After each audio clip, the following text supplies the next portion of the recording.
Your brain is a muscle. It is not a machine that stays the same forever. It is living tissue. It changes. If you lift heavy weights, your arms grow strong. If you sit on the sofa all day, your arms grow weak. Your brain is exactly the same. Most people treat their brains like a storage box. They put information inside and hope it stays there. But the box is leaking. You forget names. You feel tired. You cannot focus on a book for more than 5 minutes. You feel like there is a fog inside your head. This is not because you are getting old. It is because you are not training. You are letting the muscle rot. Today, we do not just talk. We train. We are going to the mental gym. I will give you 14 specific habits. These are not suggestions. These are exercises. They will hurt. They will feel difficult. That is the point. If it does not challenge you, it does not change you. Welcome to Luminary English, where stories light the way to better English. You're not just watching a video, you're stepping into a story. Listen closely, feel every word, and let today be the chapter that changes your English forever. Habit 1. The morning water. Let us begin with the fuel. Imagine a sponge. You use a sponge to clean your dishes. When the sponge is dry, it is hard. It is stiff. If you try to bend it, it might break. It cannot do its job. It cannot absorb anything. But what happens when you put that dry sponge under the water? It expands. It becomes soft. It becomes flexible. It is ready to work. Your brain is that sponge. When you sleep, you do not drink for 8 hours. You breathe out water vapor all night. You sweat under the blankets. You wake up dry. Your brain is made of 75% water. When you are dehydrated, your brain physically shrinks. It pulls away from the skull. This is a biological fact. When the brain shrinks, it cannot work well. You wake up and you feel groggy. You feel slow. You try to think about your day, but the thoughts are heavy. It is like walking through mud. Most people make a terrible mistake in this moment. They wake up, they feel tired, and they reach for the coffee. They want the caffeine. They want the energy shock. But coffee is a diuretic. It makes you lose more water. You are taking a dry sponge and putting it in the oven. You are making the problem worse. You might feel awake for a moment, but your brain is suffering. It is screaming for water, and you give it poison. Here is the protocol. Before you touch coffee, before you eat toast, before you look at your phone, you must drink water. You need 2 large glasses. Room temperature is best. Drink them immediately. Feel the water go down your throat. Feel it hit your stomach. Imagine the water traveling through your blood and going up to your brain. Imagine the dry sponge soaking it up. You will feel a difference within 5 minutes. The fog clears. The headache fades. Your eyes feel less dry. You have prepared the machine for the day. Do not start the car without oil. Do not start the brain without water. It is simple, but it is crucial. Habit 2. The non-dominant hand. Now we move to the concept of friction. We want to build new roads in your brain. Imagine a jungle. You walk on the same path every day. The path is clear. The grass is short. You can walk on it with your eyes closed. It is easy. This is how your brain works when you do familiar things. When you brush your teeth with your right hand, you are on the easy path. Your brain is sleeping. It knows exactly what to do. It does not need to think. We need to force the brain to cut a new path in the jungle. We need to make it difficult. The exercise is simple. If you are right-handed, you must use your left hand. If you are left-handed, use your right hand. You will use this wrong hand for one simple task every day. The best task is brushing your teeth. Tomorrow morning, pick up the toothbrush with your weak hand. Put the toothpaste on. Now, try to brush. It will feel terrible. It will feel like you have forgotten how to use your hands. You will miss your mouth. You will poke your cheek. The motion will be jerky and awkward. You will feel a sudden spike of frustration. You will want to switch hands. You will think, "This is stupid. I just want to clean my teeth." Stop. Do not switch hands. That frustration is the magic. That feeling of wrongness is your brain waking up. It is the sound of neurons firing. Your brain is saying, "Wait, this is new. I do not have a path for this. I must build one." You are forcing your brain to pay attention to a boring task. You are stimulating the other side of your motor cortex. The trap here is speed. You will try to do it fast. You cannot do it fast. You must do it slow. Focus on the movement. Feel the bristles on your teeth. Control the hand. Do this for 2 minutes. By the end, your brain will be fully alert. You have shocked the system. You have told your mind, "Today, we do not run on autopilot. Today, we are awake." Habit 3. The cold shock. We have watered the brain. We have woken it up. Now we must sound the alarm. We live in a world of comfort. We have soft beds. We have warm heaters. We have hot showers. We love comfort. But comfort is a drug. Too much comfort makes the brain soft. It makes the mind lazy. To be sharp, you need a little bit of stress. You need a shock. I want to tell you a story about a warrior in the past. He did not have a water heater. He did not have a thermostat. When he washed in the river, the water was cold. When he woke up, he was alert immediately. He had to be. If he was not alert, he might die. His body released chemicals to make him strong and focused. You have those same chemicals inside you. They are called adrenaline and norepinephrine. They are natural energy. They focus the mind like a laser beam, but they are sleeping because your shower is too warm. Here is the drill. You take your normal shower. You wash with warm water and soap. You relax. But before you get out, you must pay the price. You look at the handle. You are going to turn it to cold. Not cool, cold. The coldest setting possible. Your brain will scream, no. Your brain wants to be safe. It wants to be warm. You will stand there and hesitate. You will make excuses. "I will do it tomorrow," you say. "I am too tired today." That boss, do not listen. Turn the handle. The water hits you. You will gasp. Your breath will catch in your chest. Your heart will beat fast. You will want to jump out. Do not jump out. Stand there. Count to 30.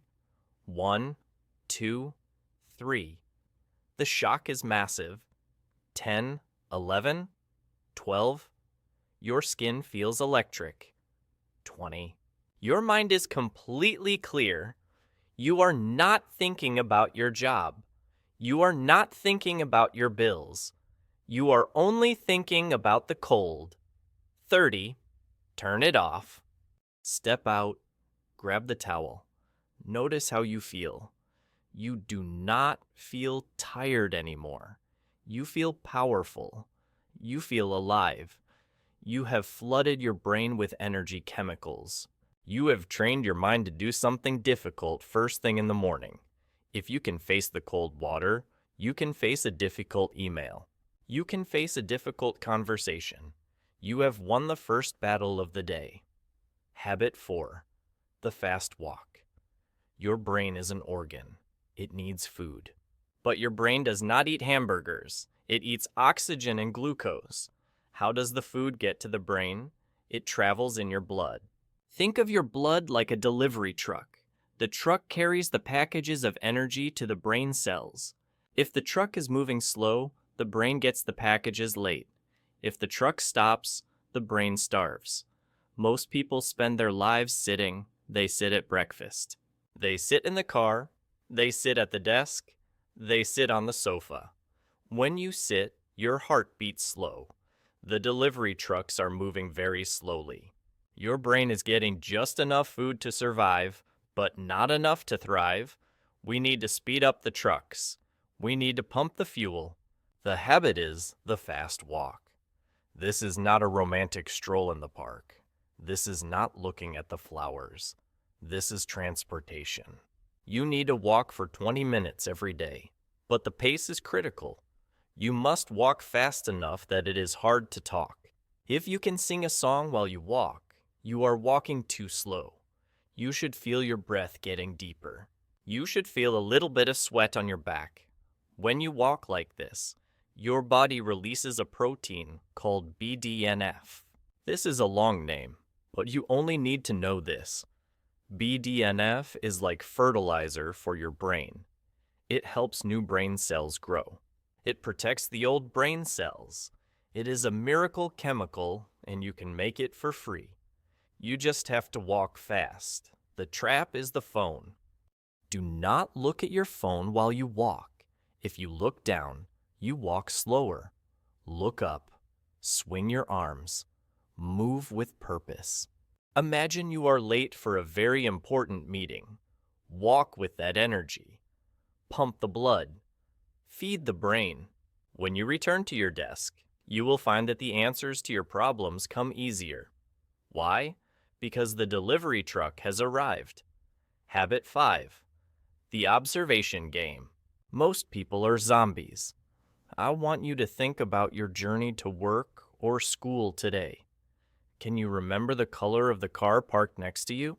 Can you remember what shoes your colleague was wearing? Can you remember the shape of the clouds? Probably not.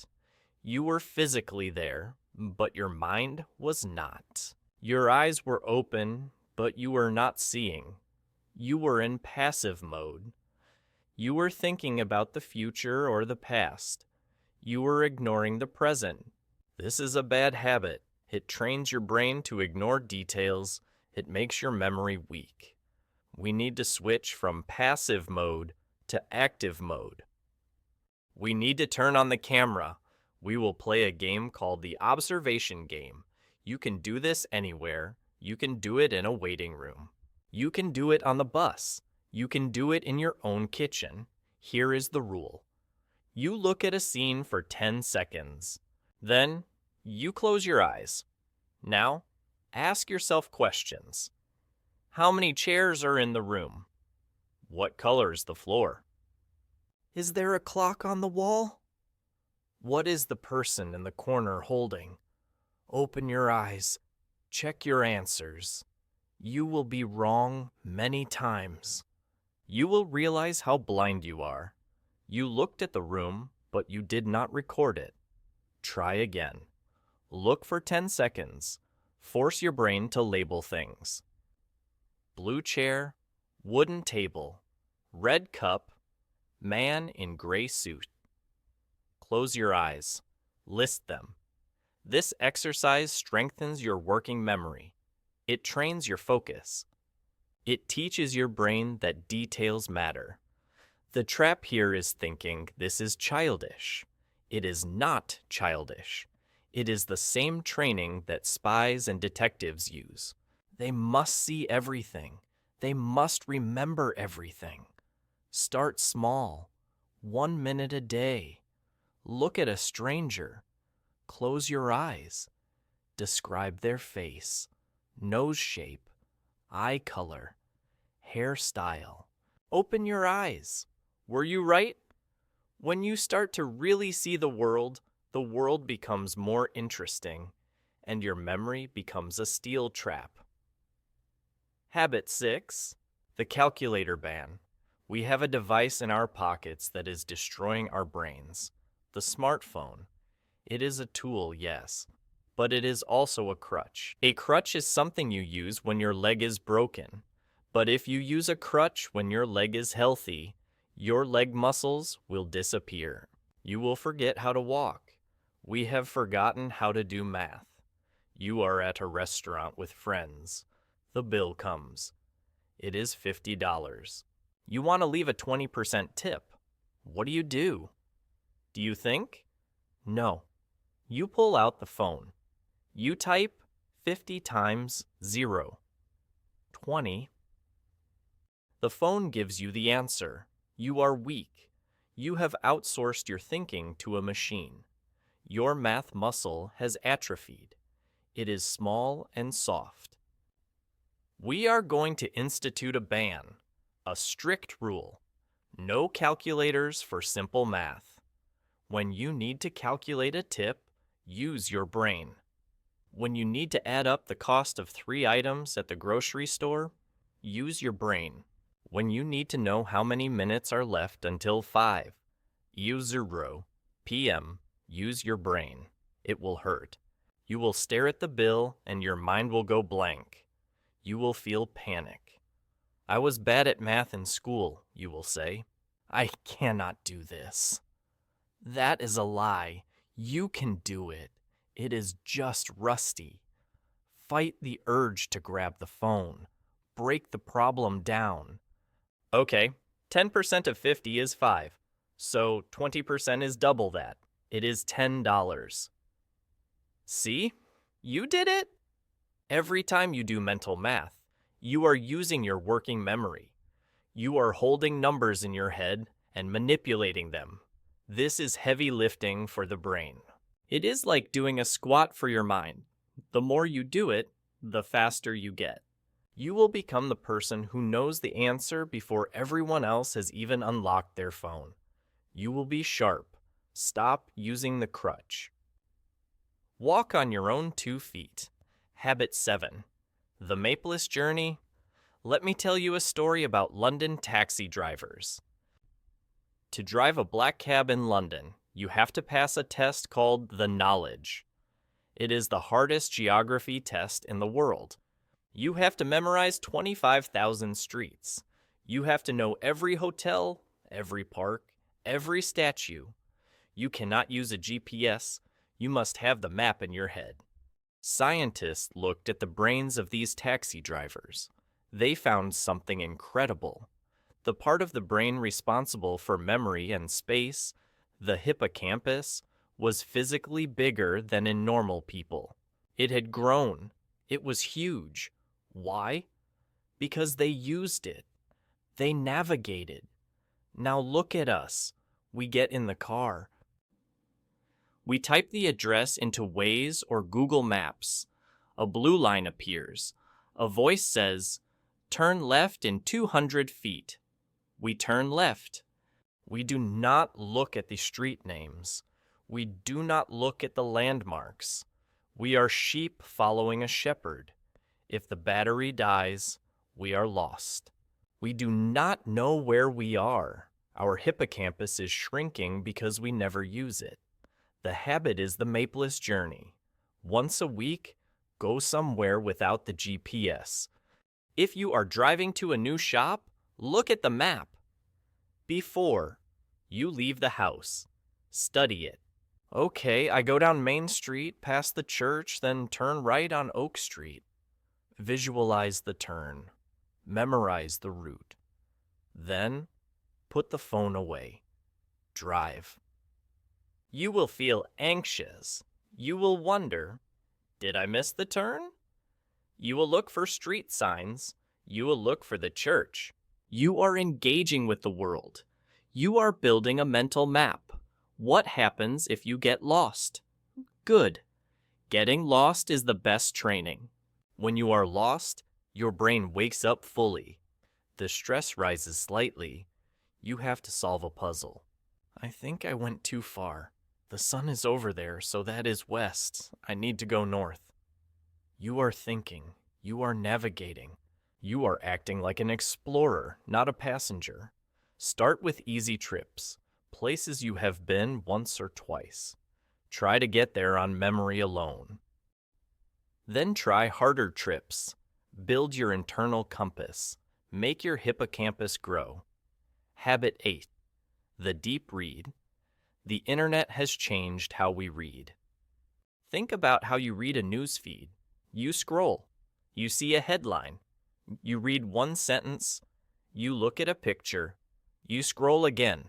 You jump from topic to topic. A cat video, a war news, a cooking recipe, a friend's baby. This is shallow reading. It is like skipping a stone across the water. You touch the surface, but you never go deep. Your brain learns to expect a new distraction every 5 seconds. If you try to read a book now, it feels painful. You read one page and you want to check your phone. You feel itchy. You feel bored. Your attention span has been destroyed. We must rebuild the ability to focus. We need to learn to swim in the deep ocean, not just play in the shallow pool. The habit is the deep read. You need a physical book, not an iPad, not a Kindle, a paper book. Paper does not have notifications. Paper does not beep. Set a timer for 15 minutes. That is all. 15 minutes. Open the book. Start reading. Do not stop. If your mind wanders, pull it back. If you want to check Instagram, say no. If you feel bored, keep reading. You are stretching the attention muscle. At first, 15 minutes will feel like 5 hours. You will struggle to follow the story. But day by day, it gets easier. You will start to sink into the book. The world around you will disappear. You will enter the flow state. This is deep focus. This is where real learning happens. This is where complex ideas are understood. You cannot understand philosophy or science in a 10-second video. You need the deep ocean. The trap is choosing a boring book. Do not start with something difficult and old. Start with a thriller. Start with a mystery. Something exciting. We want to train the habit of focus, not the habit of suffering. Pick a book that grabs you, but force yourself to stay with it. Habit 9. The summary writer. There's a big difference between consumption and creation. Reading is consumption. Watching this video is consumption. You are taking things in. It feels like you are learning, but often you are just nodding your head. You understand it in the moment, but tomorrow it will be gone. To truly learn, you must create. You must output. The best way to solidify a memory is to write it down, but not just copy it. You must synthesize it. You must compress it. The habit is the summary writer. At the end of the day, take a piece of paper and a pen. Think about one thing you learned or experienced. Maybe it was a news article. Maybe it was a chapter of your book. Maybe it was a conversation with your boss. Now, write a summary in 3 sentences. Only 3. This is harder than it sounds. To write it in 3 sentences, you have to understand what is truly important. You have to cut the fluff. You have to organize the information in your head. I read an article about bees. They are dying because of pesticides. This is bad for farming because bees pollinate our food. Boom. 3 sentences. You have taken a complex topic and distilled it. If you cannot explain it simply, you do not understand it well enough. This exercise forces your brain to recall information, sort it, and express it. It connects the reading center to the writing center. It makes the memory sticky. Do not type this. Use a pen. The hand-brain connection is powerful. Writing by hand engages more of the brain than typing. Make a collection of these summaries. In 1 year, You will have a notebook full of knowledge that you actually own, not just knowledge that you borrowed and forgot. Habit 10. The new vocabulary. Words are tools. Imagine a carpenter. If he only has a hammer, he can only do one thing. He can hit nails. He cannot cut wood. He cannot sand wood. He cannot drill holes. He is limited. Your vocabulary is your toolbox. The words you know determine the thoughts you can think. If you only know the word sad, you can only describe one feeling. But what about melancholy? What about grief? What about disappointed? What about lonely? These are different shades of sad. If you have the words, you can understand your own feelings better. You can explain your situation better. You can see the nuance in the world. Most people stop learning words after they leave school. They use the same 500 words every day. Their world is small. The habit is the new vocabulary. You must learn one new word every single day. Just one. Where do you find them? In your deep read, Habit 8. When you see a word you do not know, do not skip it. Stop, look it up, write it down. But knowing the definition is not enough. You must use it. A word is not yours until you speak it. If you learn the word inevitable, which means something that cannot be avoided, you must use it that day. Talk to your friend. The rain is inevitable today. It might feel a little strange. You might feel like you are showing off. Do not worry. You are expanding your mind. If you learn one word a day, that is 365 words a year. In 3 years, you will have a vocabulary of over 1,000 advanced words. You will sound smarter. You will write better. You will think deeper. Do not settle for a small toolbox. Build a castle. Habit 11. The phone fast. We need to talk about dopamine again. Your phone is a slot machine. Every time you check it, you are pulling the lever. Maybe you get a like. Maybe you get a message. Maybe you see a funny picture. Ding. Reward. Ding. Pleasure. Ding. Dopamine. Your brain becomes addicted to these cheap, fast rewards. It wants the easy hit. It does not want to work for its happiness. This addiction destroys your creativity. Creativity needs space. Creativity needs silence. Creativity needs boredom. When was the last time you were truly bored? When you are bored, your mind starts to wander. It starts to dream. It starts to connect dot A to dot B. I wonder if I could fix that broken shelf with this old pipe. I have an idea for a story. These ideas only come when the noise stops. But we never let the noise stop. The moment we feel 1 second of boredom, we grab the phone. We kill the boredom. We kill the creativity. The habit is the phone fast. You need a detox. You need to clear the drug from your system. Pick 1 hour every day. Maybe it is the first hour after work. Maybe it is the hour before dinner. Put the phone in a drawer. Put it in another room. Turn it off. Now exist. Do the dishes. Sit in a chair. Look out the window. Talk to your family. At first, you will feel the itch. You will reach for your pocket, but the phone is not there. You will feel anxious. What am I missing? You are missing nothing. You are gaining your life back. After 20 minutes, the anxiety will fade. Your shoulders will drop. Your mind will slow down. You will notice things around you. You will have a real thought, not a reaction to a tweet. This is the detox. You are teaching your brain that it can survive without the digital drip.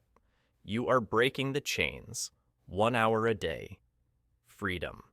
Habit 12. The visualization. This sounds like magic, but it is biology. Your brain has a hard time telling the difference between what is real and what is vividly imagined. There was a famous study with piano players. Group A practiced the piano physically every day. Group B only imagined practicing. They sat at the piano, but they did not touch the keys. They played the song in their heads. They felt the fingers moving in their mind. They heard the music in their mind. After a few weeks, scientists looked at their brains. Both groups had the same changes in the motor cortex. The brain had rewired itself to play the piano, even for the people who never touched the keys. This is the power of visualization. You can use this to train for anything: a job interview, a difficult conversation, a presentation, a tennis match. The habit is the rehearsal. Before you go to sleep, or while you are on the bus, close your eyes. Visualize a task you want to improve. Let's say it is speaking English. Imagine yourself in a conversation. See the person's face. Hear the question they ask. Feel yourself taking a breath. Hear yourself answering calmly and clearly. Feel the confidence in your chest. Make it as real as possible. If it is blurry, it does not work. You need high definition. Smell the coffee in the room. Feel the chair. If you practice the success in your mind, you are building the neural pathways before you even do the thing. You are paving the road. When the real moment comes, your brain says, I've been here before. I know what to do.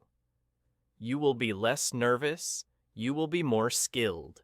Do not just daydream about winning the lottery. That is fantasy. Visualize the process. Visualize the action. Visualize the work. Habit 13. The social chess.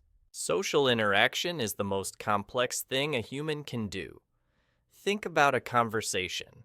It is chaos. You have to listen to the words. You have to interpret the tone of voice. Is he joking? Is he angry? You have to read the body language. You have to think of a response. You have to check if your response is polite or rude. You have to predict what he will say next. You have to do all of this in milliseconds. It is like playing three-dimensional chess while running a marathon. It requires huge amounts of brain power. But today, we are losing this skill. We text, we email, we send emojis. These are slow, these are low bandwidth.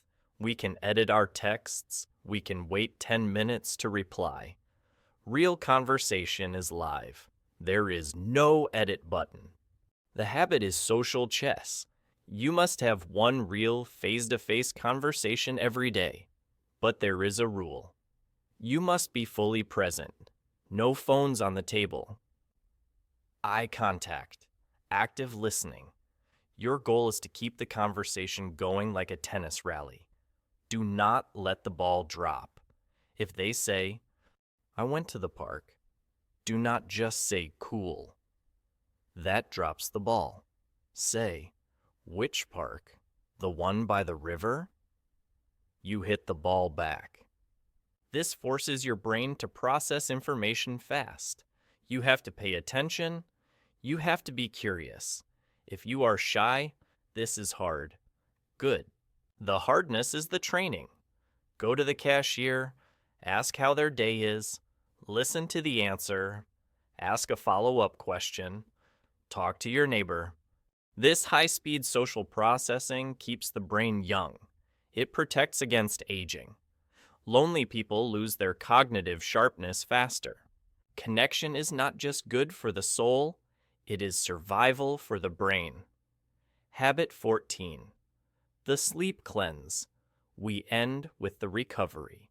You can do all the exercises in the world.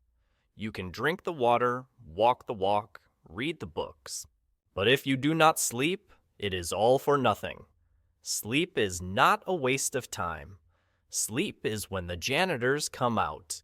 While you are awake, your brain cells are working hard. They produce waste products. Toxins. Imagine a party. The guests make a mess. There are cups and plates everywhere.